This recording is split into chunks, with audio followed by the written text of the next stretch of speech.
বন্ধুরা, দেখো কত সুন্দর শস্য ফুল হয়েছে। আর যাদের গ্রামে বাড়ি তারা তো জানোই যে গ্রামের পরিবেশটা কেমন হয়, আর যাদের শহরে বাড়ি তাদের তো আলাদা পরিবেশ।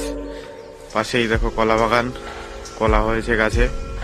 তো আর কি বলবো বন্ধুরা, দেখি এই ভিডিওটায় কতটা ভিউজ হয়। এখন তো ট্রেন্ডিংয়ে চলছে, দেখা যাক। আমাদের ভিডিও ভিউজ হবে না, ফেসবুকেও হবে না, ইনস্টাগ্রামেও হবে না, আর ইউটিউব তো বাদই দিয়ে দিলাম।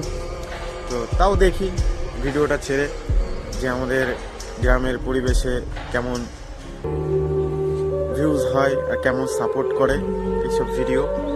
যদি এইসব ভিডিও ভালো লাগে তাহলে কমেন্টস করো, আরও ভিডিও করব। তো দেখতেই পাচ্ছ বন্ধুরা, সবুজে ঘেরা, খুব দারুণ লাগছে। পাশে